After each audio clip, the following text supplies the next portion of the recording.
Roofing. The Chiefs have just come out on the ice for a warm-up period. They're about to try for their 5th consecutive win. They're getting a good round of applause from their own booster club, who have traveled all the way from Charlestown to be here in Peterborough tonight.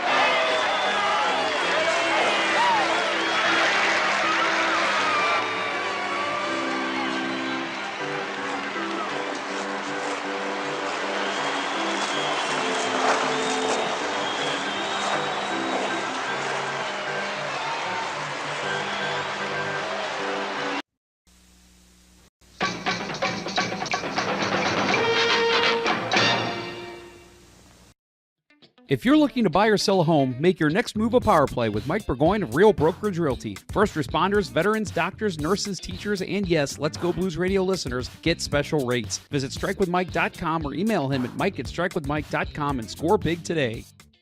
Have you subscribed to the LGB Minute podcast yet? It's a 5-minute weekly St. Louis Blues podcast hosted by Jeff Ponder that is released multiple times a week to fill the gap between Let's Go Blues Radio episodes. Subscribe today.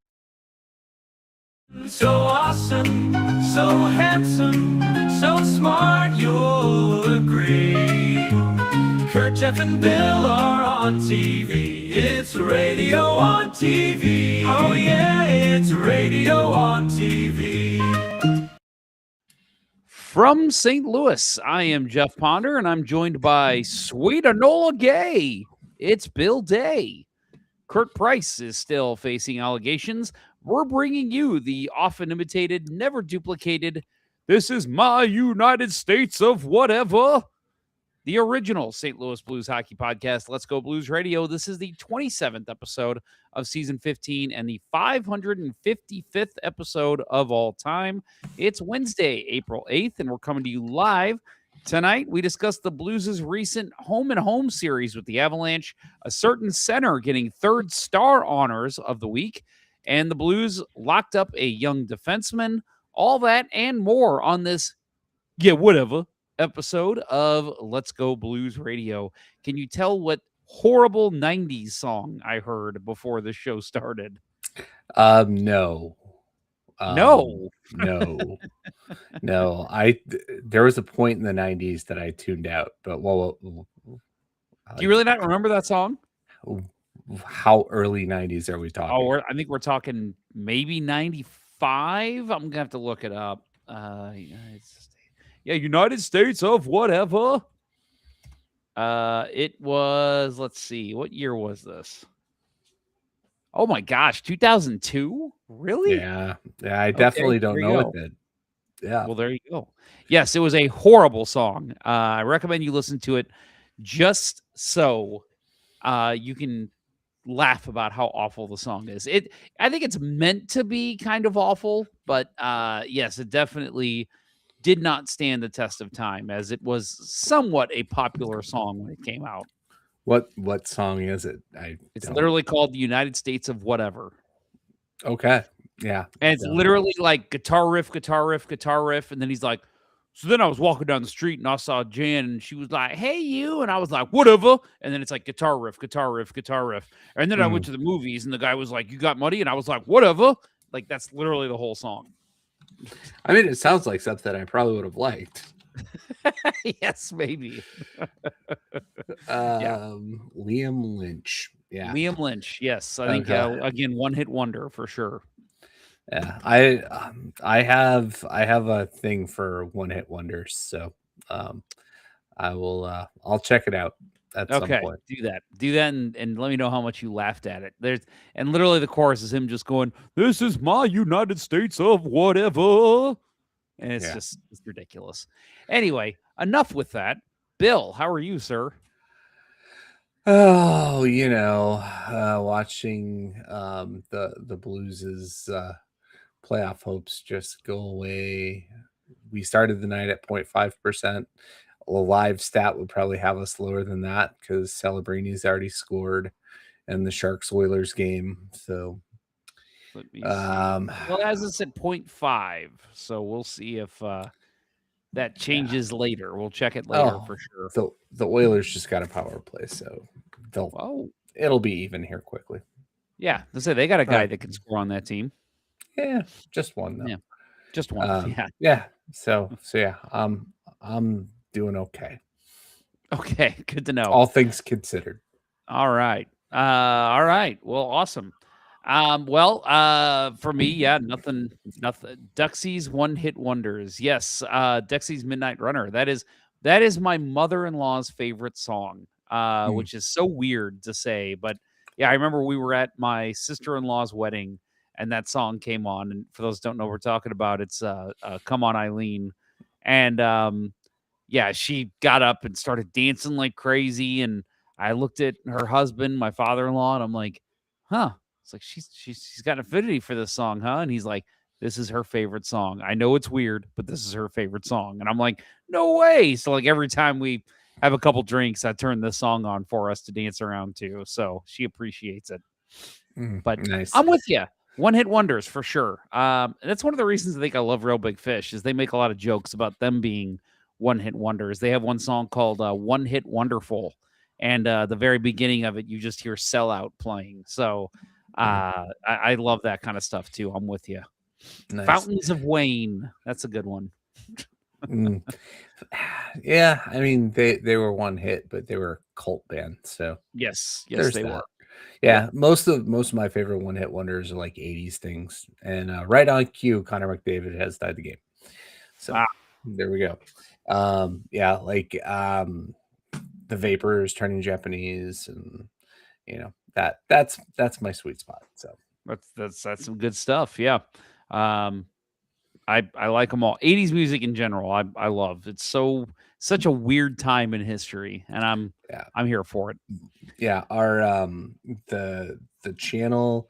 So we both have Sirius XM on our car through our came with our cars, and we kept the subscription going. Both of us almost never turn it off of First Wave, which is 80s alternative and new wave, and yeah, love it. That's why when you did the Enola Gay thing, I was like, wait, he's not going orchestral maneuvers in the dark here, is he? But no, you went a different direction. No, that is an actual something they used to say like in the 50s. Sweet Enola Gay. Yep. All right. I'm actually from the 50s. Okay. Official beers of episode number, speaking of fives, 555. You can follow each of us on the Untapped app. Bill is at Billy Bluno 33. You can follow me at JPonder 94. Bill, what are you drinking tonight? Going back to clearing out more room in the beer cabinet to switch it to a whiskey cabinet. And so I've had this a couple years ago. It's still in pretty good shape, but Boulevard, they did a dessert pack, and I think there was spice cake, churro, and creme brulee. So, or it might have been tiramisu instead of churro, but this is the creme brulee, and it's pretty good, sweet, and yeah. I don't believe you're pronouncing that right. I believe syrupy. It's creme brulee. Yeah, he played for the Canadians in '95, I think. Yes. It's part of the Patrick Waugh trade. Back in, we'll talk about Patrick Waugh later. Yes, we little will. teaser there. Nice. Uh-huh. Yeah, I back in French class in college, that was one of my favorite things to say to my teacher. Every time she'd say something about, desserts, I would just go, creme brulee. And she's like, you're putting too much in it. And I was just like, no, I'm not. This is perfect. No, it's actually, I love the movie Inglourious Bastards. And there's the scene with, where they're doing the desserts, and he knows who Shoshana is, and he's forcing her to eat something unkosher. Attendez la crème. I love that. All right, for me, I am drinking one. I've actually not even taken a drink of it yet. I don't know what it tastes like. It's from, I think I had Logboat last week, but I got Logboat Brewing High Tide. It is an American wheat with orange zest, which I'm excited about. Let me see. Does it have a story on here? It does. Easy drinking, bright, light, and zesty. Enjoy. Oh my God. Okay. Sorry, Logboat. I love you, but the color ratio. Come on. They put green text on top of a green background. What are you doing? No. So let's try and read this. Enjoy orange peels. We put in all of them, whether it's a bull ride you're after or just a casual surf. Assume this wheat ale delivers however the tidal force is arranged. That probably didn't make any sense the way I read it because it was impossible to read. But there you go. That's on the can. I think you put the wrong emphasis on the wrong syllable. Yes. Comment of the show says he loves Jeff's Minnesota Wild jersey. That is not what this is. It is the Western Conference. What year was this? 2004? Yeah, 2004. Yeah. 2004 All-Star game. Yes, it was in Minnesota, and it's in the style of a Wild jersey, but do not ever say I would wear a Minnesota Wild jersey. Comment of the show. How dare you? I'm going to revoke unless your it name. was the North Stars throwback. Oh, yeah. I'd wear one of those for sure. Just for nostalgic reasons. Yeah. But yeah, you'll never see me in a Wild jersey unless I lost a bet or I'm crying for help. Kind of the show also says Blues playoff chances are the same as Kairu's chances of staying in St. Louis Mansion next year. Yeah, we'll see. No trade clause. So I think those chances are actually a lot better than you realize. Oh, here we go. Winning Unlimited with an update from last week. Seattle Torrent win dramatically in final minutes to win in regulation and survive from elimination. So there you go. That's your PWHL update from Mr. Winning Unlimited. Thank you for that, sir. I hope New York was fun. I saw some pictures you posted and seemed like a good time seeing a PWHL game at the Madison at the Madison. I sound like an old man at Madison Square. That sounds so much fun. Yeah.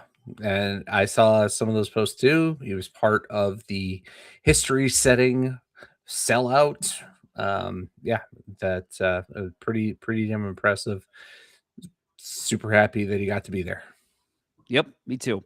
And comment of the show says, Jeff, oh yeah, don't you know, Ponder up in this. Yeah, I that would be. I do like to mimic the Minnesota accent. So comment of the show also adds, hell yeah, Torrent. It's been an excellent season for the P-Dub. And Ace Rob agrees. Yep, Kairu has to go. I do think we'll be talking about Kairu later because I've got some thoughts as well, but we will save that for later. Bill, let's talk about our big first story here. The Blues have signed one of their young defensemen. Colin Ralph has signed with the Blues an entry-level deal, 3 years. We'll begin with the 2026-27 season. He's reported to the Blues' AHL affiliate, the Springfield Thunderbirds, right now, actually, on a professional tryout. He is 20 years old. He was drafted in the second round, 48th overall of the 2024 draft. This season, which just ended for him, he appeared in 37 games with Michigan State University, recording 11 points, including 10 assists and 29 penalty minutes. He led Michigan State to the Big Ten regular season championship and an appearance in the quarterfinals of the NCAA tournament. Overall, he's played in 72 NCAA games over the past 2 seasons, has 19 points and 49 penalty minutes. And as a junior, just a fun little note here, Ralph spent the 21-22 season in St. Louis playing for CarShield AAA under 16 and Kirkwood High School. So he does have some St. Louis ties, which is always fun. But yeah, a guy that I don't think anyone's expecting him to step in and be an offensive threat. From what I hear, very sound defensively and a very good just guy to throw over the boards in any situation. He's not going to make mistakes. Trying to think of a comparable from what I've heard, but definitely a guy I think the Blues are excited about. I don't think there's any, it's not a Juracek excitement like, oh, this kid's going to come and turn the world on fire. But I do think that this is a kid that's very capable. Nico Mikkola, why not? Very capable of being a solid NHL defenseman and having a nice career as long as he progresses the way he's been progressing. Yeah, for me, it's the excitement of, okay, one step closer to not needing Tyler Tucker even more. So yeah, great with the local connection piece. I watched a couple of the televised preseason games, and the guy's noticeable. He's super tall, can't miss him on the ice, and he was very, very steady. Didn't panic in any situation, and looking forward to seeing him progress and get here and fill in that 6 or 7 spot for a season or two. I just love how everything goes back to get Tyler Tucker off this team. Yeah, I love how the other night Kerber was talking about how he's had season highs this year in all categories. And I'm like, yeah, because he would be sat anywhere else, but the Blues continue to play him. So, yes, of course he's going to get season highs. Joe Schmo says Rick Zombo. Yeah, I mean, Rick Zombo, I think, was a little bit more feisty just because of the time he played in. But from what I've seen from Ralph, just a solid U.S. defender. And again, love that he has the St. Louis ties too. So, he'd be excited to get here for training camp and see what he can do next year. But we'll see how he does. I think this is a kid that's probably going to be a bit of a project. It might take a couple years for him to get here, but definitely, I know Springfield is excited to have him, and it'll be fun to see what he does the rest of the season and likely full season next year, I would think, in Springfield. Yeah. Real quick, Chris Mason, former Blues goaltender, is doing the in between the benches for TNT tonight, and he is dressed as a hipster honky tonk bartender. It's pretty funny to see him.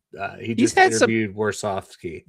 Oh, nice. Yeah, he's had some interesting outfits. The Predators broadcasts I've watched, I'm like, he's classy and interesting dresser. Yeah, he's definitely bought into the Nashville scene. That's for damn sure. Oh, yeah. Yeah, he has.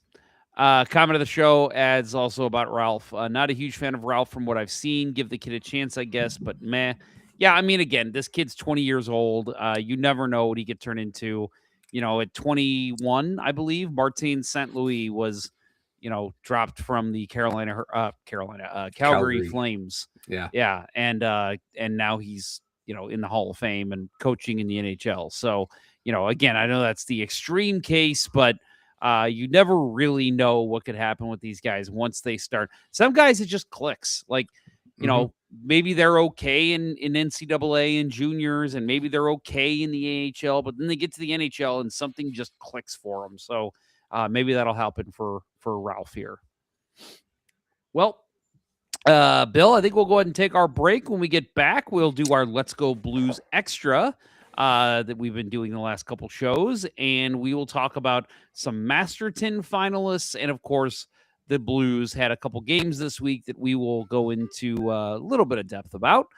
You are listening to Jeff and Bill on Let's Go Blues Radio. We will be right back. After these messages, we'll be right back.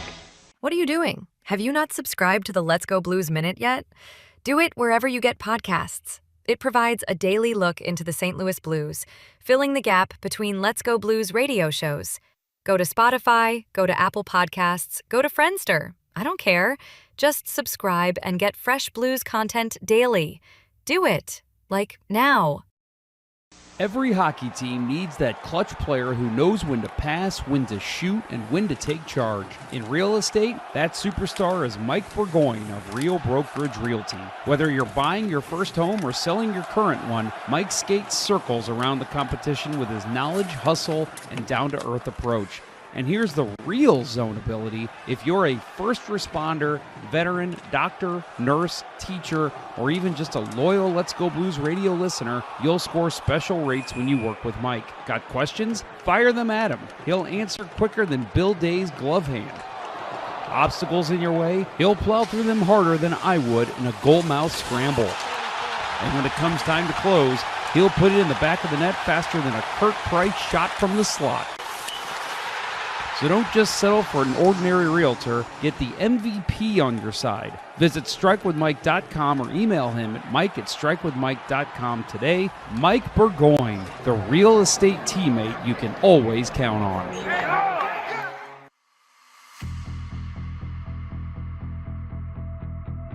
Let's get into our random topic. It's a topic generator. Well, we are not going to tease the generator. We're actually going to do it. Streaming fatigue, volcanoes, pyramid schemes, moving back in with your parents.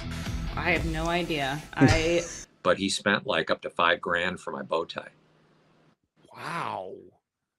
And I'm like, wow, I could use that money.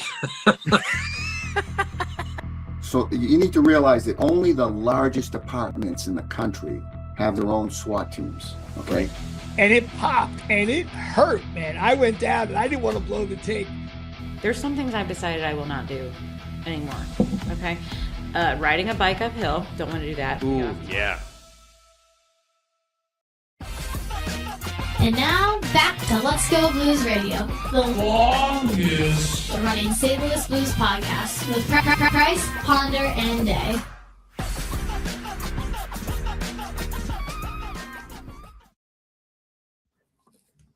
Well, plenty to talk about here tonight. First of all, we'll start with our Let's Go Blues Extra. Every week, it's our last show. We're doing something a little special to help us end the show. This is our fourth to last episode. We'll have 3 left. If they miraculously make the playoffs, that will change. But I think at this point, and I'll admit, I've been pretty confident this whole time. It was always going to be an uphill battle. But I think for sure we have got, this is our fourth to last episode of Let's Go Blues Radio. And if you have not heard the news, we do plan to come back next season just under a different name and different format. So look out for Hockey Night in St. Louis, where Bill and I will continue podcasting about our favorite team as well as other things in St. Louis. Stay tuned. This week, we are going to look at our favorite friends of the show moments. There is a long list of people we've had. Obviously, some names that come to mind: Bernie Federko, Jeremy Rutherford has been on countless times. Curtis Sanford, Erica Weston was a fun episode. Lou Korak, others. But, just kind of reminiscing here, looking back at some of the names that we've had. Bill, I think I know what your favorite probably was, but I want to see if I'm right. So let's hear it. What do you think is your favorite guest we've ever had? So it's kind of a tie, and you're probably right because you know where I'm going to go with it because I'm me. But it's between Mike McKenna and Woodley from that was Ingle my Radio. guess, Kevin Woodley. Yeah, I mean, I love his Ingle Radio podcast. I wish I had found that and listened to it before he came on the show. But since finding that, like, I absolutely love. I'm a subscriber to Ingle Magazine, which he is one of the co-founders of. Their gear segments are awesome. Something that I can just I'll save up like a month's worth and just go binge watch them on YouTube. So having him on, my regret is that I was not prepared to really talk with him at that point, and it was still at the very early stages of maybe I want to try and get back out there. But I think that episode helped me cement that that's a direction I wanted to go. So nice. And then, I'll admit, man, I loved that conversation because that was right in the midst of the real big Blues fans, the Binnington hate of oh, he is not a starter. He's awful. They need to get rid of him. Stop playing him. He won us a cup, but he's been bad ever since. And Woodley came on and literally did everything he could to just shut that part of the fan base up. It was just listen, right, your defense is awful. Historically awful. Yeah. His goal saved above average at that point led the league. Right. And then he didn't do us any favors the following year by becoming flip-flopping, and it went to league, like bottom 5 in the league. So, but yeah, that was awesome. Yeah, that was my that was a hero. good one. Yeah, no, that was a good one. I love that one. And yeah, you mentioned Mike McKenna. That was a Halloween episode, which was fun. We talked to him about, some Halloween stuff. We had some fun Halloween graphics, and obviously his a lot of his pads were orange and black from his time with Philadelphia. So we kind of decorated the show to kind of match that. And but yeah, I love that was a fun one too. Yeah, I love that he drank Vess on the Yes, show. Right? Yes, I forgot about that. That That's was a good one. That was the best beer of the show, right? 555 episodes, and I think we've had one Vest sighting. Yes, and it had to be the local guy. So yes, of course. I will say, and I'm a little cheeky about saying this one, but I'm gonna say it because I think it's funny, and we should mention it. Erica Weston, honestly, one of my favorites to have on the show. Not and I'll say, let me say the professional part first. I really honestly thought she did an incredible job behind the desk. I miss her being there with Bernie. I thought she had a good rapport with him, and I just thought she did a great job. And so that's why I was so excited to have her. But now the other side of it is, I will admit, I think the three of us, I will say definitely myself, I am quite smitten by Erica Weston.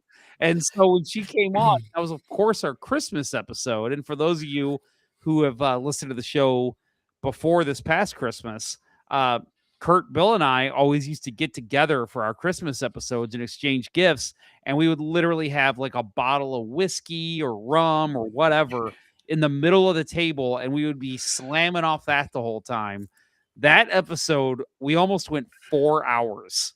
And because we all got drunk, and we had Erica Weston on, and we just were slamming drinks and she even told me later that she had so much fun with us. She said that was one of her favorite moments working in St. Louis, was coming on our show, and maybe she was just being nice, but just hearing her say that, I was like, good, because I thought we came off as total buffoons. But she said, she's like, oh, you guys were so knowledgeable, you were so much fun, like you guys have a lot of fun with your audience, and she just really appreciated that. But I will say, one of my favorite stories to tell people now, and my wife would kill me if she knows I told this story, so I make the joke, and Erica, I'm sorry if you ever hear this, that I always say she's my future wife. I say that to my wife all the time as a joke. Trust me, it's our sense of humor. She does the same stuff with me, with Chris Hemsworth. So I told that once. We were sitting around, I think it was like Christmas one year or Thanksgiving or whatever. We're sitting around with her family, and Bill, I don't know if I ever told you this. I'm pretty sure I have. And I said that she was on the TV. You know what? It might have actually been Easter, because I think it was a Cardinals broadcast. And I said, oh, look, there's my future wife. And my father-in-law stops what he's doing, stares at me for a second, and then he smirks and he goes, best of luck to you with that. And my wife is like, Dad, what the hell? And he's like, hey, those are lofty goals. We all wow. Like, Mike, you can't. Even I was like, you can't say that about your daughter. Wow. So yes, that was that on many levels. That was probably my favorite guest the three of us got to interview. That was a lot of fun. Yeah, 100%. You mentioned Federico. It wasn't an on-air moment, but by far the funniest and most the conversation that makes me glad to have been a part of this group, when we got to go and hang out and drink beers with Bernie after his book signing. Other friend of the show, Jeremy Rutherford, hooking us up with that that introduction and that connection, and just the stories he told I mean, that was the night I will never forget. You know, and that to me has to be, even though it wasn't an on-air moment, we've talked about it a billion times on the show.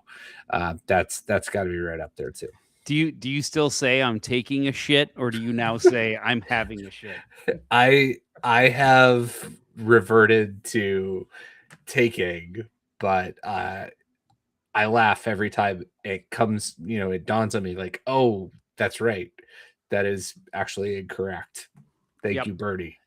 Yeah, that was something Bernie said. He was making fun of Americans, and he was just like, I just never understood how you all say you're taking a shit. Where are you taking it? You're having a shit because you're sitting on the toilet, right? So you're having it, like having a baby. And we're all like, why have we never thought of this before? Like, Bernie, you're a genius. But yeah, that night was funny. One of my favorite moments from that night was because I was up talking to Jeremy after the whole signing ended, and we were getting ready to walk out, but we still had some beer left, and the waiter was like, "Oh, you guys can hang out for a bit. We're not closing." And we're like, "Oh, okay." So we'll finish our beer. So you guys are still like sitting at the table, and I'm up talking to Jeremy because like everybody else at this whole giant event had left. And then Bernie walks over and he's like, "Jeremy, where are you sitting?" And Jeremy looks at me and he goes, "Where are you sitting?" And I pointed to you and Kurt. And I go, I think I was like, and our friend Jason was there too. And so I was like, "Oh, we're actually all just, you know, sitting over there at that table." And he goes, "Okay, I'll come join you." And then I saw Bernie walk away, and I thought, oh, you know, in my mind, I'm sitting here thinking, oh, Bernie doesn't want to sit with fans. And so Jeremy comes over, sits down, starts talking with you guys. And then Bernie walks over with a beer, and he like pulls up a chair. And I remember I looked right at you and Kurt, and the both of you had this like look of children at Christmas morning look on you. You were like, oh my God, is he about to sit down with us? What? You know, and like, it was just this moment of like pure joy.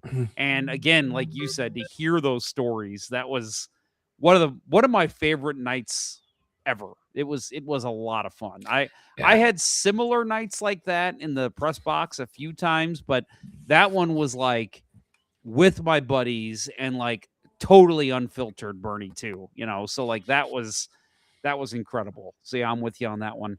Another good one that I always enjoyed when we had him on was Ken Wilson.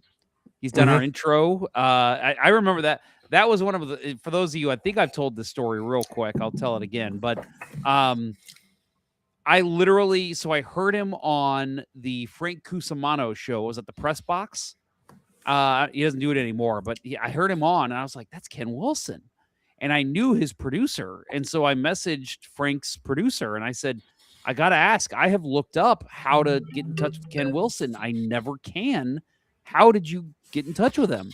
And he's like, dude, believe it or not, I found this press release from when he owned, I think, the River City Rascals. And he's like, it had a number on there, Ken Wilson, president or whatever he was, and it had his phone number. So I just called that number and Ken Wilson picked up. And I'm like, seriously? And he's like, yeah. I'm like, okay. So I did the same thing. Like the next night, I call that number and instantly, it's one of those things you hear the voice over the line and you're like, oh, that's Ken Wilson. Like you knew right away. And it was like, oh my God. And I'm like, Mr. Wilson, I'm really sorry to bother you. My name's Jeff Ponder. I'm Let's Go Blues Radio, blah, blah, blah, blah. And I gave him my whole introduction. And I'm like, would you be interested in coming on the show? And he goes, how long have you been a blues fan? And I'm like, well, I was born in 85. And I literally remember watching games as like a 4-year-old with my dad. So at least since like 89.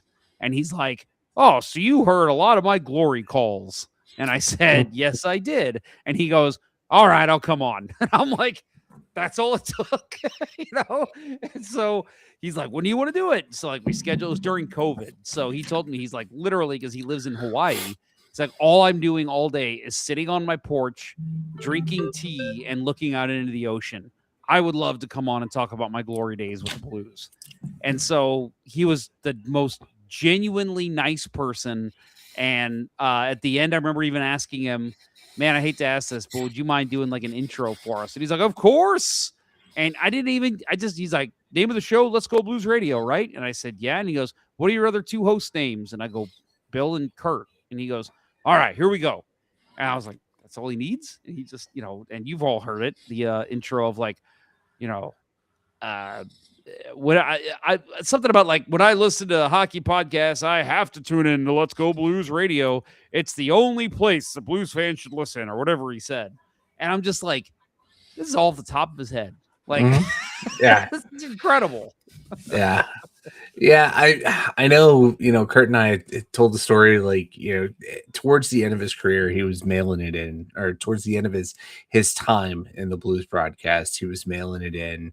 And my brother-in-law at the brother-in-law go worked at the same place as Kurt, and he came over to give a talk to their media people at the university. And brother-in-law at the time was like, asked him, so what's your like pregame preparation? He's like, well, who's in town tonight? Canucks? I'll get there about 5:30, read through their press book, and I'm good to go.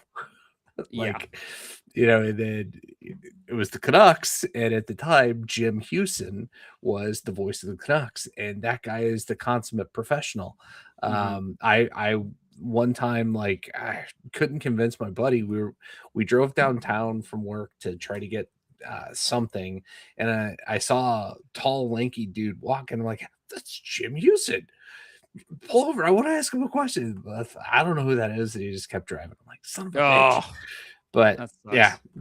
But yeah, Ken Wilson was the most, renowned for being generous with his time. And so that was an awesome get for you. Yeah, that was a lot of fun. I loved having Kurt join me for Grant Fior too. That was fun getting one of you during one of those summer shows. God, I should have been able to pry myself from whatever it was to do Grant Fuhr. It was this is going to sound so weird, but like, I think my favorite part of doing that interview was how much we made him smile. And I think he does a lot of podcasts. I think he's kind of used to, being kind of camera ready, but like, he smiled so much. We would mention some story like that we heard. Like, I remember we were asking him about the time he basically told the Blues and the Oilers, he told them that one time too, you just get me a goal. Just get me a goal and I'll stop them. It was that the Coyotes 1-0 win. Right. Yeah. And we asked him about that. And I remember when we brought it up, we even said, like, was it 99, 98, whatever year that was. 97 or 98. Yeah, and we started mentioning it, and like hit the biggest smile just appeared on his face, and I'm like, oh, that's a shit-eating grin. That's one of those. It's like, I know what they're gonna ask, and I am so proud to talk about it. So like that was my favorite part, just seeing how happy he was to talk about his playing days. That's another regret. I should have inserted myself anytime there was goaltending. One of my favorite all-time interviews was the Greg Millen interview. May he rest in peace. And the story of him talking up the Blues need to trade for Jeff Brown, and he was traded for Jeff Brown. I need to put that that whole thing, because we had Jeff Brown on later. I need to splice those two pieces together and release it on YouTube, because that was awesome to hear both sides of that story. Like, you guys should go get Jeff Brown. Hey, we got Jeff Brown, but you just got traded for him. Like, God, can you imagine? Oh, that's crazy. And the last one that I'll mention, and I would be remiss if I didn't say, Amanda Levier, winningest goalie in PHF history, another goalie. I just loved like talking to her about the game and, breaking down like, kind of her mentality. Like, I think it was the first time I ever had her on. She had some crazy near season ending injury where she came back like right before the playoffs, played like one game, and then was thrust into the playoffs. And we talked about like, the mentality of a goalie of like, I'm literally hurt. I can't do anything. I'm not going on road trips with my team. She even like went back to Ottawa to be with her family, and like how excruciating that was for her. And like her just kind of opening up and telling me those things was awesome. Like just kind of getting that like whole candid, this is what happens to a goalie when, they're hurt and they can't play for their team. And then just the other times we've had together. But I will tease that I am working with Amanda, and I'm planning on getting her involved in the new show. So she does have some St. Louis ties. So there is going to be some, I think there is a way that we'll be able to get her involved more, which is going to be a lot of fun. So, I very much look forward to that. Yep. Any more from you, Bill? Yeah, the only other one that I think I was going to mention was, oh God, now I'm gonna blank.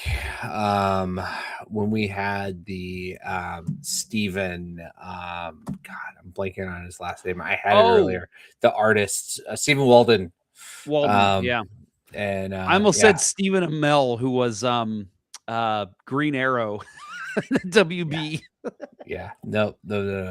Stephen Walden, when we had him on, and he was super generous with us, sent us all his Aussie print, the hockey card, and that was a super fun episode. God, that seems, I don't know if it was the same night, but it seems like it was very much right around the Roar Bacon game. So I think it was, yeah. And so. I've got his Aussie print right over here, over this way, and I'm looking across, and I've got the print of the Winter Classic that was here. That's literally right over the camera. So I literally think of Steven every time we do the show, because I will see those two things as I'm sitting here, which is awesome. Yeah, but my Aussie print got damaged in our move, and I haven't taken the initiative. Obviously, I've been saying this for the 4 years we've been in this house. I'm going to set up all of my artwork, actually permanently install it on the wall behind me, and I've never done it. So, how long have you been in that house now? It'll be 4 years in June. Oh, jeez. So life's been a little overwhelming. Wow. Yeah, I hear you. I hear you. Other priorities. So, well, that was a fun little trip down memory lane. Let's get into some more Blues news.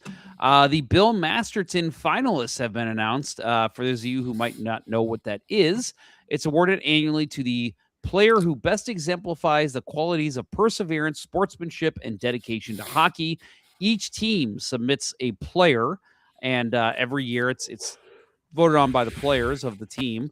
And so this year it is Jordan Binnington is the Blues' selection. And I got to think that's because, and I don't know, I kind of wish and none of the teams do this. I kind of wish they did. And I know official press releases, they don't get into emotions and that kind of thing. It's very straightforward news. Like if you read the press release from the Blues, it's, Jordan Binnington played for Team Canada in the Olympics. He's posted these numbers. And it's just, okay, but why did they vote for Binnington? And I have to think it's because he has had some rough times this season. And look at what he did in the Olympics. Played fantastic. Definitely not the reason Canada took silver. And since the Olympics, has played phenomenal. And he's just a guy who continuously picks himself back up year after year when he has a rough stretch. And, we all remember his resiliency in the 2019 season when, literally, I don't think he lost a game. I don't think he lost 2 games in a row. Mm-hmm. Because he would lose a game and then come back out and shut him out or only allow 1 goal. And he's still that same type of goalie. Like he might go in a stretch where he loses 2 or 3 games, but then he'll bounce back and play really well. Now, obviously, he had a really bad stretch there for a while this season, but we've said it a million times on this show. Neither Bill nor I put that squarely on him. I think a lot of that was because the defense was not performing. But I don't know. Trying to think of another player it could be for the Blues. I think Binnington would probably have to be my vote too. Yeah, I couldn't come up with another Blue. Nathan Walker might be the guy, but there's just not a good story there. I think Binnington's had a good, don't want to really call it a redemption arc. given that what he did last year with 4 Nations and then helping the Blues make their way into the playoffs. This year, Hofer's kind of taken over and is, kind of grabbing the 1A from him. And, who knows, maybe this is the last time I wear this jersey on the show with Binnington as a member of the team. Hope not. I'd love to see him finish his career here, but that's not how it goes these days. Nope. But I will say on this list, it is super goalie heavy, and I'm here for it. So you got Ville Husso, who Binnington, didn't let, take over. Husso also shat the bed against Colorado. So there was that. Devin Cooley, Spencer Knight, Connor Ingram, Jesper Wallstedt, Linus Olmark, Laurent Brossois, who had some terrible injury things. He's listed as the Sharks representative. Hard to remember that he's on the Sharks, given that he doesn't get to ever play. Binnington, Kevin Lankinen, and Akira Schmidt. So very, very high percentage of goaltender representation here, and I'm loving it. Yep. Who wins? Who's your winner, you think? And not by who you would pick, but who the NHL and the voters will pick. It's either Landeskog or Kopitar. I think it's Landeskog or Taves. Because for whatever reason, Taves is loved. And they're going to look at it and be like, oh, look, he took a couple of years off, and now he's playing for the Jets and earned this big-ass contract. And I'm like, he didn't earn shit. Probably one of that the was reasons a why they're not contract. making probably one of the reasons why they're not making the playoffs. Yep. He's been more of an anchor than a positive for that team. You can go back to our preseason show where we talked about where teams would finish in the Central, and I said then, and I still stand by it, that was the most insane signing I've seen in a while. Dude has not played in 2 years. He was bad when he left the NHL, and the Jets were like, oh, we're going to sign him, and he's our second line center. What? No. So, it has not worked out for them. No. Who I would want most to win for the emotional toll of it be Clayton Keller.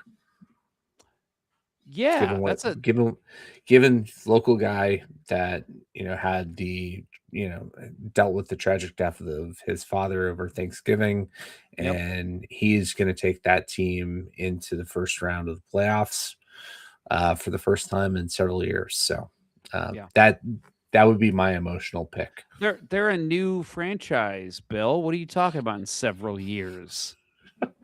Freaking NHL and their love affair with Arizona. It makes no sense. Anyway. Good thing comment of the show's God. Yeah, right. My thought would actually be Jesper Wallstedt, I think is who I kind of want to see win, because he's there because of the trade talks. Rookie in the middle of like this crazy trade whirlwind where it's like, dude, this kid is killing it. And you're talking about trading him. Like, and maybe it wasn't even the Wild. Maybe it was just speculation across the media. But I mean, this kid was getting told that he's going to get moved every which way. Every team is going to acquire him, and all he's doing is putting up ridiculous numbers. So, I would love to see that too. That did tail off a little bit in March. Little bit. Yeah. So,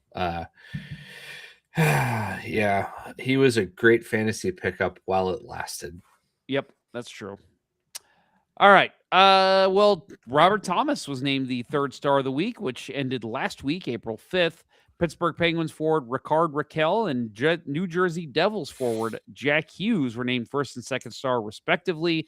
Thomas recorded 8 points, including 5 goals in 4 games, as the Blues posted a 2-1-1 week, and at that time moved within 3 points of the second wildcard position in the West. He collected 1 assist against the Sharks on Monday before scoring the game-tying goal with 3:53 remaining in the third period against the Kings on Wednesday. He then notched consecutive 3-point performances, tallying a goal and 2 assists in the victory over the Ducks. And then on Sunday, he had his first career hat trick, which helped beat the Avalanche 3-2. And his last one came with 2:50 left in regulation, which we will discuss, I'm sure. But yes, very well-deserved, I think, for Robert Thomas getting third star of the week for last week. Yeah, and second Blue to do that this month, along with his line mate Jimmy Snuggerud. He was the first week of March. Yep. So and that line is just rolling. Yeah, right. If we had depth, that if Jordan Kyrou could remember how to hockey between games, it would be something. Okay. Yeah, let's talk about that right now. That's a good call. Where is Jordan Kyrou? I need to look up his numbers. So before we get to the bad shit about it, defensively, his game was really, really sharp through March. He was the guy that was suddenly coming back and breaking up plays in front of the net. And it started to translate a little bit on the other side of the ice. And then, I thought he had a decent game in Colorado on Sunday night.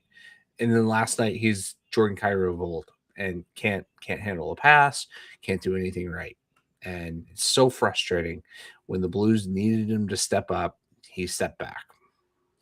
So 2 assists in his last 5 games. This is crunch time. This is when you need your big performers to perform. And for me, it'd be different if it was like every time he entered the zone, he had. Oh no, Jeff's gone. I'm back. Yeah. Okay.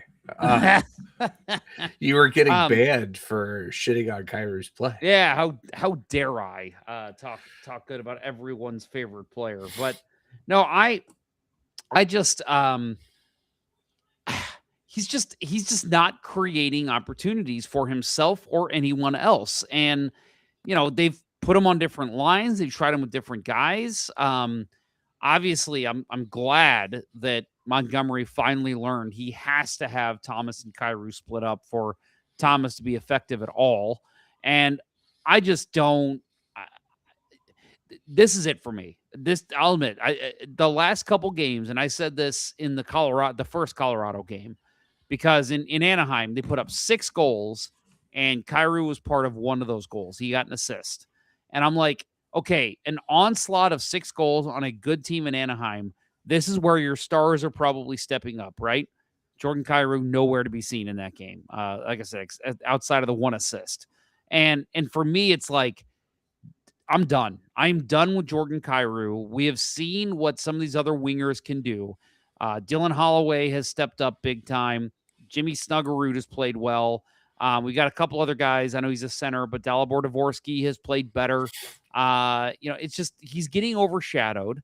And if you have a guy that you expect to be able to put up 25, 30 goals a year, it should be very rare he's getting overshadowed. To me, this whole winning streak, he's been overshadowed. He's only had a handful of goals since the Olympic break when the Blues started playing well. Let me look here, actually. It's easy to count. Since February 26th, which is when they came back, he scored in their first game. Scored another one there. 1, 2, 3, 4. No, he's had 4 goals in this whole time frame when the Blues are playing their best hockey. Their elite scorer has 4 goals. That's ridiculous. Yeah, and Robert Thomas is the only 20 goal scorer on this team, right? 4 years ago, we had 7 20 goal scorers on the team, something like that. Right? It might have been 8. So the fall off is insane. And it felt there for a minute. Like I'm like, okay, Kyrou's doing the right thing on the defensive side of the puck, and he's keeping pace. Every time Snuggerud would score, he would score. They're going to be the top 2 guys, and then all of a sudden it's Holloway's there, Buchnevich is even there, and now Robert Thomas is running away with it after the hat trick the other night. So I saw somebody after the Snuggerud pass to Thomas for the hat trick goal, which was a beauty. Somebody said, okay, we can all admit now for sure Jimmy Snuggerud is the real deal, and Jordan Kyrou is not the real deal. Mm-hmm. And it's time for us to admit that, and hopefully the Blues can find a way to move on from them. And I saw other people saying, and not going to disagree, it almost feels like there's times, because like you said, there's times early on in March where he was going into the corners. He was playing good defensive hockey, poking pucks out past the blue line. And it was just like, okay, like Kyrie's not putting up points, but he's doing the right things and the points will come. But I feel like the last 5 games, it almost feels like he's completely disengaged. Like he's not, you see a puck go into the corner. He's kind of lazily going towards it. He's slowly gliding to the bench when it's time for a line change, and he's not hustling through the neutral zone to catch up with the play. And I'm just like, I have no time for this. I mean, there are guys on this team who are fighting. You're telling me Nathan Walker wouldn't be skating his ass off every single night if he knew that, hey, if I have a bad game, I'm getting pulled out? Like Jordan Kyrou, no, he's not. He doesn't have that mentality. You almost wonder if he's pouting because he's not playing with Thomas on the top line. And it's just, I don't care what it is. I'm done with it. I'm so done with it. Last night he did have a moment when he was on the ice with Thomas and he made that insane pass through the seam. The Avalanche broke down in their defensive zone, probably one of the few times in the game, and Kyrie made a great pass. But it was at the end of his shift. Thomas was coming on. Dvorsky had gone off. I did, apart from that moment, I thought Kyrie was shit last night. The Sunday night game, I thought he was effective on the defensive side of the puck. And I think the frustration is, we said the last several years, he needs to be better on both sides of the puck. And it doesn't seem like he has the mentality to be able to be effective on, at least at this point. And he should be fully developed at this point, right? He is entering the prime of his career, and he's only effective on one side of the puck and not that effective, right? If you're, only putting up 17 goals or whatever it is he has with the contract that he was given, that is not acceptable. And right. I think, I agree it's time to move on if he'll accept a trade and if you can find a trade partner, right? Yeah. There are 2 big ifs there, which I'm not going to be shocked one bit if he is on this roster beginning of next year. Oh yeah. I totally agree because he holds the cards with his no trade clause. He could easily say, hey, tell you what, I'll accept an offer to Florida, or Toronto or wherever. And that team says, we don't want him. And then it's like, okay, well, then you're stuck with me. He's not, I really, truly believe he's not going anywhere. I don't think they're going to get rid of him. The only way I think you do is if you put him on waivers and send him to the AHL and he denies and they do the whole contract termination. But I don't think Steen does that. I don't think that's going to happen. So I think that he is on this team for the foreseeable future, and you just have to hope for the best. Sorry. What happened? McDavid just addressed the Sharks defense and scored a goal with the Delkovich on his back. Nice. And he set up a breakaway goal on the power play for his team. How do you get a breakaway on a power play? It should never happen. It's McDavid, man. He makes things happen. Sorry, Eric, if you're somehow not watching the Sharks game or listen to this at some later point, but welcome to the club, bud. Yeah, man. We could have a commiseration show sometime. So we've got D Brown SS. I don't think Kyrou is pouting. I think he knows it's over in St. Louis. His effort level has slowly decreased towards the TDL and is non-existent towards the TDL. What does TDL stand for? I don't know. Clarify. Okay. Yeah, please. We'll wait we're dumb. The 20 seconds of delay. You know how many freaking acronyms I have to remember at work? I'm not going to remember them for this show. Dang it. And then D Brown adds, Kyrou's going east. One of these teams that barely missed the playoffs will trade for him. But again, he has to accept that trade. And I don't know he might be like, hey, I'm making money and I've got a nice house here in St. Louis. I ain't moving, trade deadline. Okay. Trade deadline. It That could have makes been the sense. Fully down low. decreased towards well, he says trade deadline. I'll trust his own word. And then Ace adds he stopped playing for Berube because he got his feelings hurt, and it's the same now with Monty. Maybe that's possible too. But I will say we do have our comment of the show, Bill. I don't know if you saw it. It made me chuckle. Congratulations, Ace. You have comment of the show. I knew it. I'm surrounded by assholes. And he says, if he was a dog, I would Christy gnome him. You know what's funny is I have a friend who is a big time Trump supporter, which is fine. We just don't talk about politics. And I made a joke about Christy Gnome killing dogs, and he laughed harder than anyone has ever laughed before. And he just goes, "Oh, I hate that bitch." I was like, "Oh, so we can agree there. That's great news." Because he's a big dog lover, so it's like, yeah, you don't just put down a dog because it's time, like there's so many other things you can do. No, and it wasn't even time. It was a puppy. Oh, yeah. It was a puppy that she just said was, untrainable. Yep, untrainable. So I'm gonna kill it. Yep. I don't know. I don't know. Some would say that was my kid growing up. So should I put him down? I don't think so. Wife would have killed me. Anyway. So would the state. Yes, that's true. So the Blues playoff odds.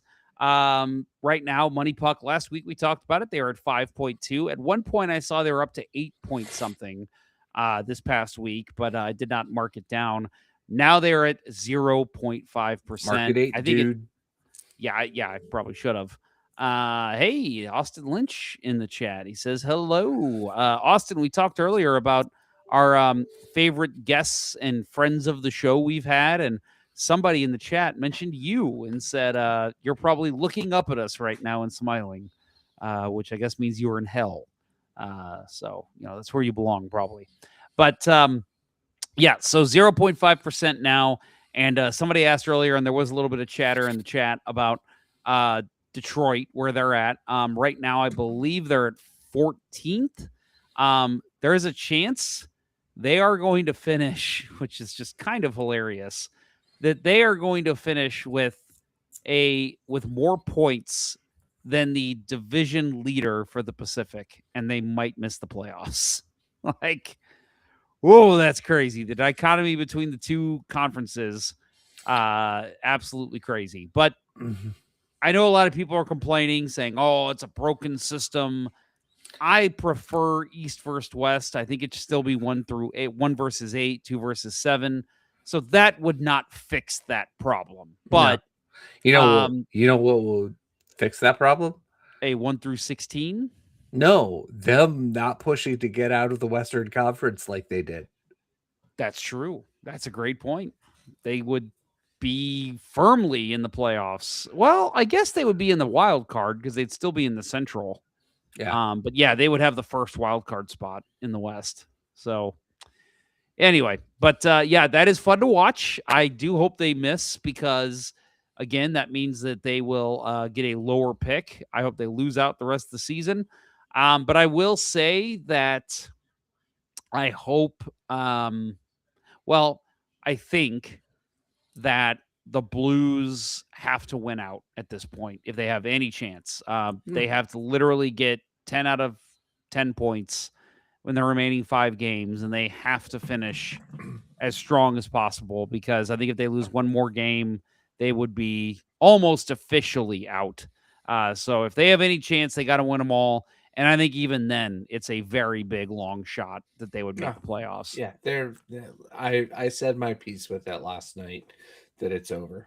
So yeah, heck of a run. But again, for me, people are saying, like I saw somebody say, man, in a week and a half, they're going to look back at this game and regret that they came out so flat. And I'm like, no, They lost to a very good Avalanche team. They're going to regret the games they had 4-0 and 4-goal leads and lost those games. That's all I could think about all day today.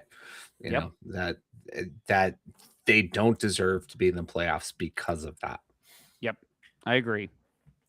Well, yeah, that's a good point there. D Brown SS Washington won, so they tied Detroit, all tied at 89. It's crazy. The standings there in the East. Rodney Hale says the Falk trade is looking better and better by each day. That first is looking so good. Yeah, man, I hope they again. It's not going to be a first pick from Detroit, but a higher pick. Heck yeah, that's going to be awesome. Well, and how about, I mean, we have it slated for the end of the show, but the Islanders getting desperate and firing their coach, that sounds pretty good for us too, right? It's the Colorado pick, though. Yeah, I keep forgetting that. God. Yeah, I thought the same thing when I saw that. I'm like, ooh, like maybe. And I'm like, oh, wait a minute. That's right. We got Colorado's pick. So they have already clinched the West and the Central. So that will be a very low pick in the first round, if you will. Basically, yeah. Divide by Zero addressing me personally says, well, Jeff, going by the curse theory, they will win all but one and be eliminated at the very last game, pick like 12 and miss the playoffs. We will have suffered this season and for nothing.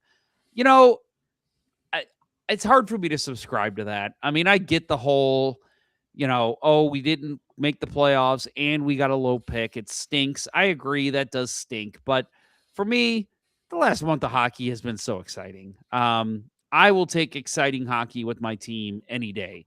Would I have been just as excited to get the number one pick? Sure. I would have been very excited about that. But seeing them bring it down to the last couple games, that is exciting for me. And again, I always say sports are entertainment, and I have been very entertained the past month. So for me, it's hard to be upset about it. Right. I mean, where we were after October, it's the fact that they could give us hope kind of pissed me off. I was ready. I was embracing the tank. We both were. But it has been super entertaining. And so it did the damnedest thing and gave me hope for the future. Right. It's like, a little bit of pruning and this team blossomed. Sorry for the trite, metaphor there, but, shed some veterans, give the leadership over to Thomas, and he has embraced it. Right. And, I saw the headline on the JR mailbag today, with Thomas playing as well as they are, what of the Blues is something like, will the Blues still trade him? Fuck no, they're not going to trade him. He proved us all wrong about not being able to be a leader on this team. That's true. That is true. Yeah, I agree. And again, I don't think it was ever the Blues saying, let's trade Thomas. I think it was, hey, we are going to listen to anyone who wants to send us an offer. And if you blow us away, sure, we might trade Robert Thomas, but I don't think it was ever, we are going to trade Thomas. And I think that's still going to be the case this summer. Yeah. So, say Montreal gets knocked out of the first round and they come calling with, we'll give you Yuri Slafkovsky or Ivan Demidov. You might entertain that offer, but it's never going to happen. Yeah, I agree. Well, the previous Blues games, let's talk about last night first. They lost to the Avalanche 3-1. As I said earlier, Avalanche clinched the Central title and the top spot in the Western Conference. Valeri Nichushkin, who did not play Sunday against the Blues, he had 2 goals. He's been quite the Blues killer in his career. Excuse me. Scott Wedgwood, 18 saves, and Joel Hofer, 34 saves on 37 shots. Avalanche outshot the Blues 17-2 in the first and led 2-0 after scoring twice late in the period.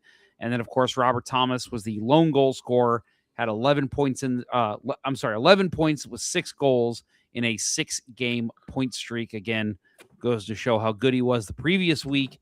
But a very very tough loss to watch. Again, I think this was like you said, kind of a coming to terms with it for Blues fans. Like, this run has been fun. It's been nice, but looking at the tough schedule the Blues had, getting 4 points out of a back-to-back, or a home with the Avalanche was a very tall task. And I was happy they got that win on Sunday, which we'll talk about, but a coming to earth, I think, for the Blues last night. Yeah, we might have been able to survive the loss last night had we salvaged a tie, at least in San Jose, and been, at 750 instead of 667 coming out of that road trip.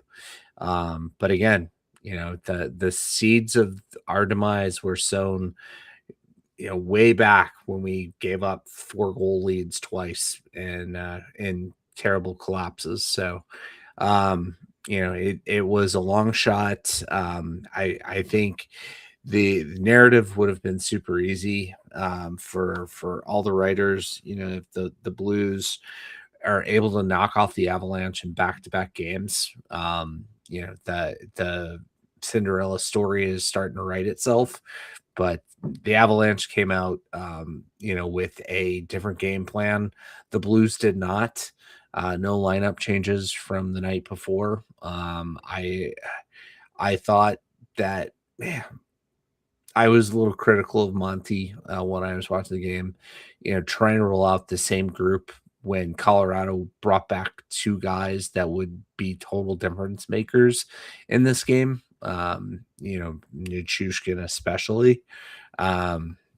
So to me, I would have liked to have seen a different lineup. I would have rather have seen Hall in for Tucker. I didn't think Tucker had a great game. I'd rather see that every night, but yeah, I mean, it goes. I wasn't gonna say it since I already had my shit on him moment earlier. But I thought that there needed to be some kind of tweak. The weak link for me was Kyrou, right? Dvorsky, he's had a good season, but he's out of gas, right? Yeah. He's got to get in better shape for next season. Of course, he went to the Olympics and had the extra play, didn't get the rest that everybody else had. But that's where he needs his line mates to be able to pick it up and, provide some speed, because his game slowed down quite a bit over the last 2 or 3 weeks. His decision making hasn't been as sharp. It seems like, the big knock on Kyrou is that the mental, the game between the ears is just never has clicked, and he becomes a burden on his center. And I wonder if that was a factor for why Dvorsky has not been as effective over the last few games.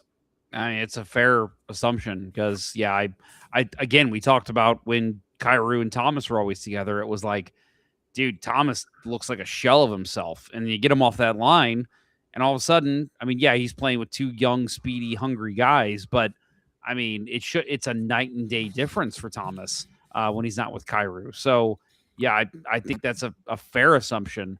Now, I'll say with this game, I think I saw a lot of people saying the Blues came out flat. I think I mentioned it earlier. I don't think they came out flat. I think they came out fine. I think it's just Colorado showed that they are the best team in the NHL right now.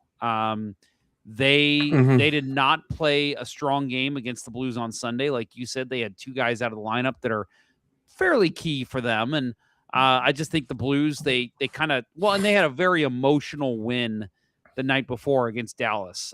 They played against the Stars on Saturday night, and I think to them that was kind of their season Super Bowl, this is the team that's chasing us in the standings. We have to pummel them into submission.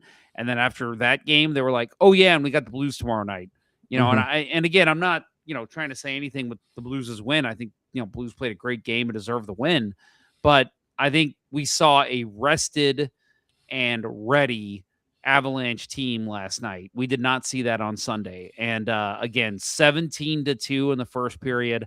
I want to say Hofer had to stop the first 14 shots he faced, and 15th went in, and then another one went in for him. And that 2-0 lead at the end of the first is very daunting against the Avalanche. And I'm sure you saw the stat last night. Anytime they've gone up by 3 or more goals at any point in any game, they have not lost this season. So the minute they went up with 3 with the shorty in the start of the second, I was like, this game's over. My thought was, as long as the Blues can keep it close, maybe they can get it to overtime, get a point.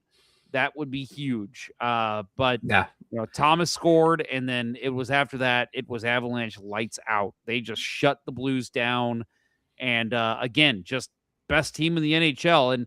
And I do think this is a game the Blues can play when a couple of their guys are a little bit more seasoned. When, Jimmy Snuggerud, you mentioned Dvorsky being out of steam, a Jordan Kyrou who knows what the hell he's doing is in the lineup. I think this is a team that could compete with that style of game, but with the way the Blues look right now, when Avalanche are playing at the top of their game, it's just really, unfortunately, not a match right now for the Blues. No, not whatsoever. Yeah, I agree. The shorty was the backbreaker. Unfortunate, so many levels. After that point, I honestly, I was flipping over and keeping it on the Canadiens game. I had a feeling that what was going to happen in that game, and it did. The Habs came back, poor start to the game. They had such a great road trip the last couple of weeks, and came back down to earth when they finally got back home, lost to the Devils, got shut out by the Devils on Sunday, and turnaround played last night, and were down late to the Panthers, but tied it up. They're such a fun team to watch. If you haven't watched a Canadiens game, tune in tomorrow night. At least watch the first period before the Blues game. They're so much fun to watch, and so I paid a lot more attention to that game until it was over. It went into a shootout. So, Caulfield's got 2 or 3 games left to hit 50. He's kind of gone cold since he got to 49. So it's a great storyline to follow, and he had a great shootout goal. So confidence should be there. I think there's going to be a lot of missed opportunities from his line mates, because they're gonna have a chance to shoot and be like, "Where's Caulfield? We got to get it to Cole." Yeah, well, I mean, last week Suzuki had the opportunity to give him the empty netter, and he shot it himself because he didn't want the 50th to be an empty net goal for him. So yeah, and you got to think Caulfield probably doesn't want that either. Right, so, right. Maybe in game 82, maybe he changes his mind, but then it's like, no, that's not going to be my 50th goal. Yeah, no, there's a right way to do it, and that's my favorite thing about Suzuki. He knows the right way to play the game. Yep. You hear that so often from the guys of the Canadian broadcasts, and you're like, so many fucking cliches, but then you see a guy who does it, you're like, they're right. It's totally true. That makes sense. Okay, so actually, first I wanted to say, so about a year ago, my wife called this out, and I didn't even realize it. She called this out to me. I guess when I know the Blues are going to lose, that's when I get my laptop out, and I'll start. Usually I'm actually doing something for the show. I'll work on our outline, or I'll, work on some clips or something that I want to post. And so that's what I did last night. The third goal, I was like, ugh. And I just reached down and pulled out my laptop. And the minute I pulled it out, she looks over and she goes, Blues must be losing pretty bad. And I'm like, yeah. I was like, yep, it's laptop time. Yeah. So it's rough. But hey, you know what? Like I said, it's been a fun run and a fun game on Sunday, which we'll get into unless you have more to speak about on Tuesday. Nope. So on Sunday, we mentioned it. Thomas had his first career NHL hat trick. He completed it with 2:50 remaining in the third period. Jimmy Snuggerud skated in on a 2-on-1 rush, toe dragged the sliding Martin Necas, and passed backdoor to Thomas, who buried the puck behind Mackenzie Blackwood. At that point, he had 10 points in a 5-game point streak, so obviously added to that last night. But I will say, when they said that on the broadcast, I was a little shocked. I'm like, huh, I guess Thomas has never had a hat trick. Like Yeah. it didn't dawn on me until they said it. Yeah, he got close to one earlier this year, and at that point, I hadn't realized it. But yeah, it's crazy to think that he's been here for 7 years now and never had one. So, and it's like just to see him playing with the authority that he's been playing with since being on that line. Like we have a bona fide top line that can skate with any top line in the NHL. Yep. Again, it helps that Colorado was tired after that, head-to-head matchup with Dallas on Saturday, having to fly back home. But they've been so dominant over the last week. And, again, both Thomas and Snuggerud have earned third star of the week honors over the last month. It's Holloway's turn for next week. Yeah, right. Little too late, but yeah, this game was so much fun to watch. And like that, like after that road trip, or after the first two games of that road trip, my hope was pretty well extinguished. And then we beat the division leading Ducks. And then to see that effort, I'm like, oh my God, they won't let hope die. And Nope. it felt so damn good. I mean, that was one of the most joyful feelings I've had watching this team this year. Yeah, I agree. Yeah, that big goal by Thomas at the end. And again, the move by Snuggerud. Good Lord. Oh my God. I literally texted was texting with a teammate of mine and roller teammate, and he was just like, "Did you see that move from Snuggerud?" And I'm like, "Dude, like this kid's the real deal." Like, I'll admit, I kind of had reservations when people were saying like Rutherford came on this show before the season started, and he said that Snuggerud was going to win the Calder. And I thought, it's pretty lofty. I don't know. And, if he has that in him, and then the way he's played at the end of the season here, and, and he played well early in the season, don't get me wrong, but he's just got this different drive he's hit at the end of the season. And I'm just like, this kid, he is the real deal. Like, I have no doubt this kid could be, and I'm not saying he's going to be a 50 goal scorer, but I think he could be a guy with Thomas that could put up 80, 85 points. And I mean, that's huge. That's people always want to say, well, we don't have the McDavid, we don't have the McKinnon. Yeah, but if you got two guys in Thomas and Snuggerud that put up 80, 85 points, that's just as good as having a McDavid. I mean, right. In the standings and in the playoffs, it's just as important. Yeah, it really is. Yeah, I mean, he's who we thought Kyrou was going to turn into. Yes. Right. Yep. Yeah. Yep. And Joe Schmo in the chat says Snuggy pulled down Rookie of the Month as well. Yeah, Rookie of the Month was that March? Yeah, in March. He played great, and again, still continuing that trend.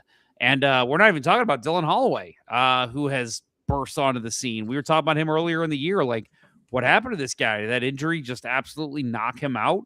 Well, now we're seeing the same guy we saw at the end of last year. 11 points on a 6-game point streak, unfortunately, ended that on Tuesday. But Snuggerud and Holloway each assisted on all of Thomas's goals. So that first line scored all 9 points for the Blues in that win on Sunday, which was very impressive. And again, them as a unit rivals any first line in the league. And we talked about on Tuesday, obviously they couldn't muster a whole lot of offense. To me, that was still one of the best lines in the game. Obviously Colorado, their top two lines were probably the two best, but right behind them, I think the Thomas line still played really well. And I think we'll see them again tomorrow night against Winnipeg. Yeah, for sure. I never like our chances against Winnipeg these days because either Scheifele or Connor is going to score multiple goals. It's almost a given at this point. But yeah, we'll see what they can do. I mean, again, Holloway was the missing link, the reason why we didn't knock Winnipeg out in the first round last year.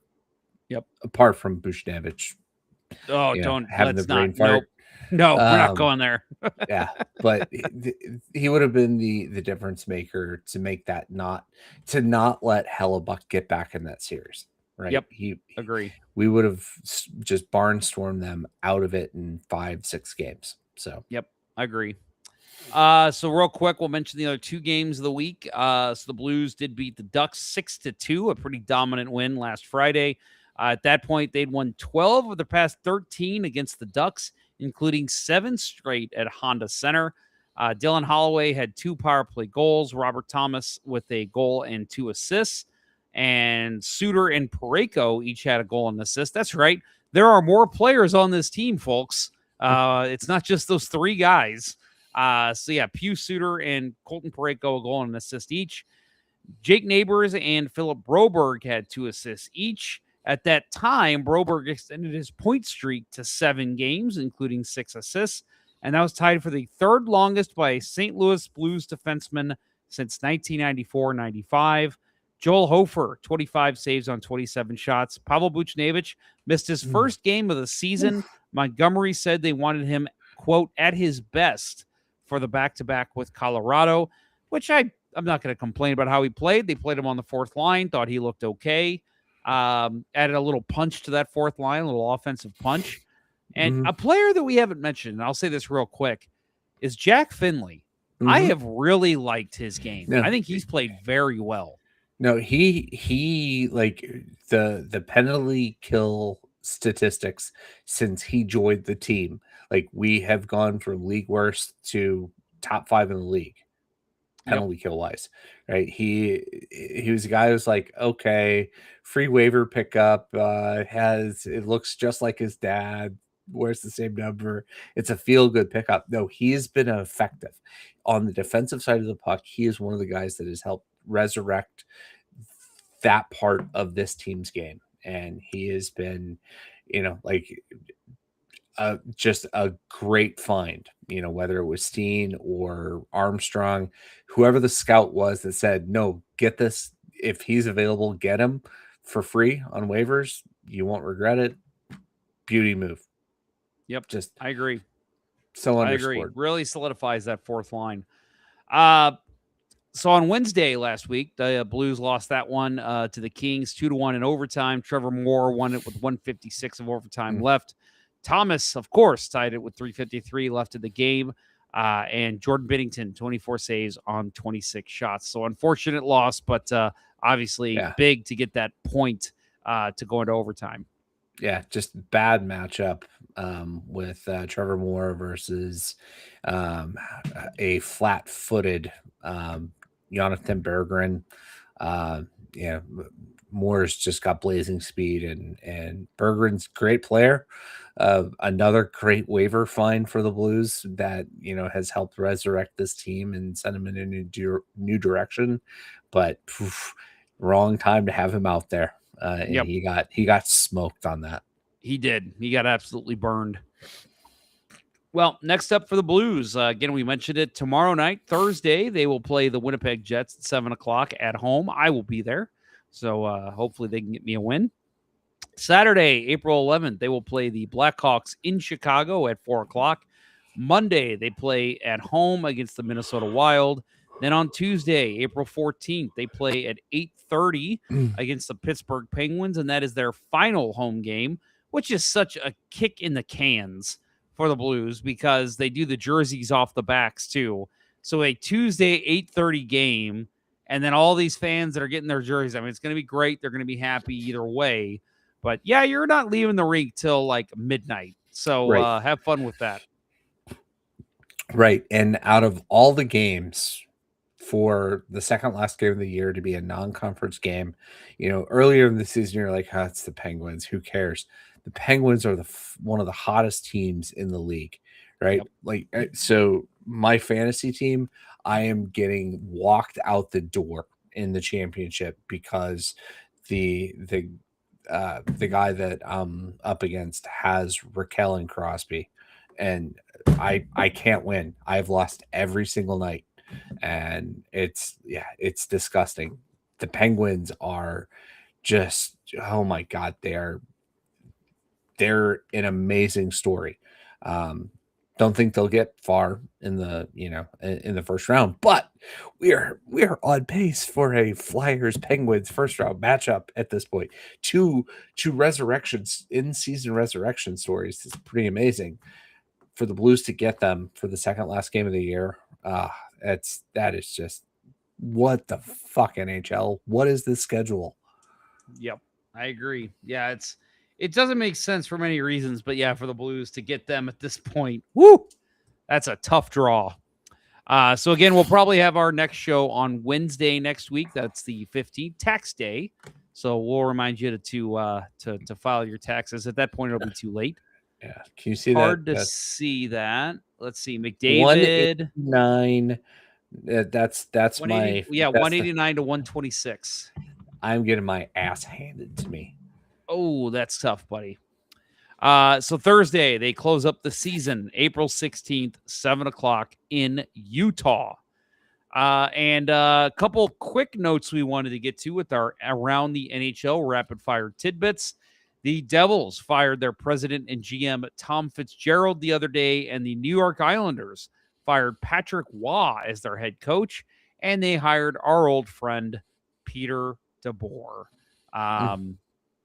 It's like the Islanders are like, okay, we just want to get to the playoffs, and we just want to get to the conference finals. That's all we want. We don't want anything else. So sorry, Patrick Waugh. We're bringing in the guy who's a specialist at that. Yeah, like, seriously, with everything that's going on in the East, you're gonna try to go all in this year. I mean, they gave him a 3-year contract, right? And his best year is always his first year, right? He took who was it? The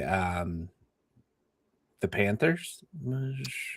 No, he's done the Stars, the Sharks.